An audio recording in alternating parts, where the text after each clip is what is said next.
Қымбатты бауырлар, міне жер бетіне көктем де келе жатыр.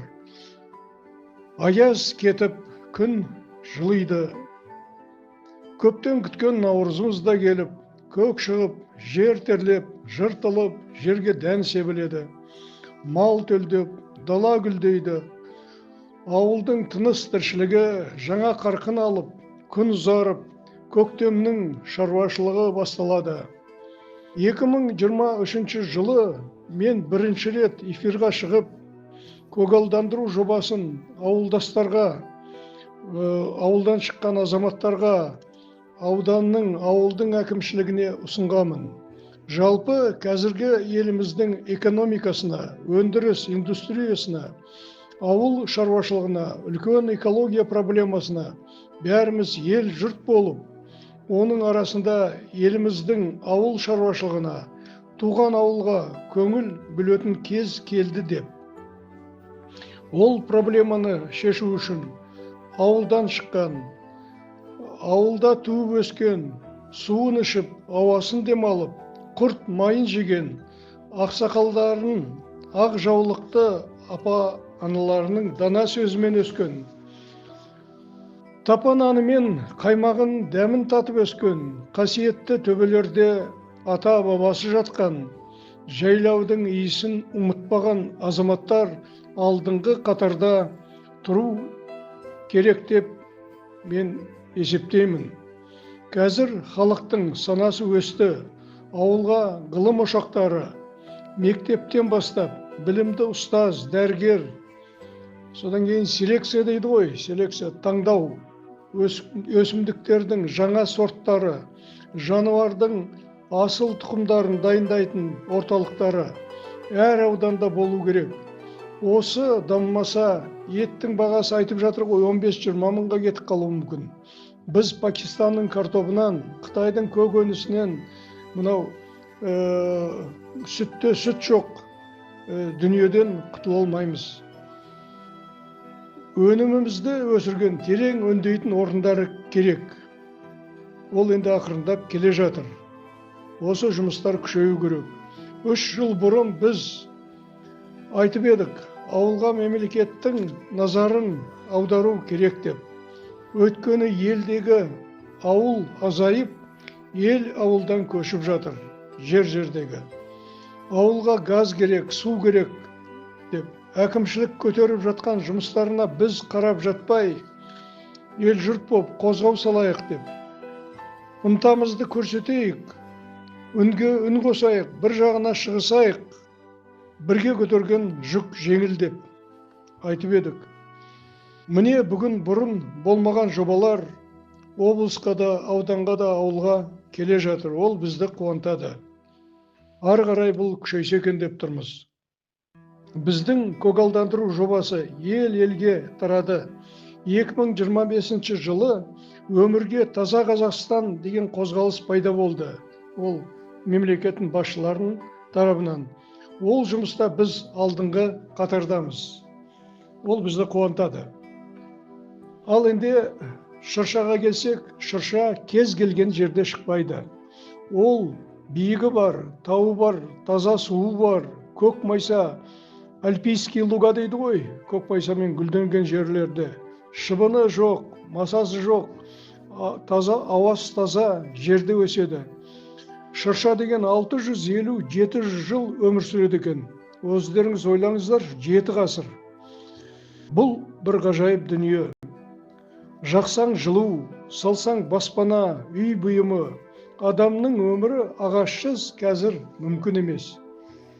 Шырша деген әдемі, ауаны тазартады. Жыл сайын биіктеп, қанатын кең жая береді. Тамыр тереңге кетеді. Біз 3 жылда талай қиындықтан өттік, бауырлар. Оны бәріміз білеміз. Шалындық, қателестік, сендік. Ол өмір. Қиындықтан өтпесең, төзіп шыңдалмасаң, жұмыс бітпейді. Қателіктен сабақ алып, ниетің таза, арың таза болса ғана жеңіске жететініміз анық. Бұл дүние, бұл жоба оңай дүние болмады. Өйткені бұның қыр-сырын біз бірінші рет естіп тұрмыз, қыр-сыры көп екен. Бүгін міне артымызда 3 жыл қалды. Ауылдан төмен қарай, ауылдың бет-пернесін, ауыл жолдың ар жағына, бер жағына 2 километр жерді қоршап, 500 шырша, 1000-дай терек отырғыздық. Әрине, ол жесінді ауырады екен. Оны талайын біз ауырғанын ауыстырып жатырмыз. Қазақстан бойынша 61% коэффициент приживания болады екен. Сонда 100 шаша отырғызсаң, 61-62 ғана тамыр тастайды екен. Біздікі 72 мен 75-дің арасында, ол енді жақсы көрсеткіш, біз үшін қуаныш деп есептеп жүрміз. Әрине, біз оны қоршадық, мал жеміп кетпеу үшін, темірмен, тамырлану үшін су тарттық, жазғы су құбырын тарттық. Алдымызда жұмыс өте көп. Бұл жобаны біз мирас сая жолы деп тіркедік. Бұл бізге үлкен жауапты жүк салды. Біріншіден, бұл жобаға бүкіл ел жұрт қатысады.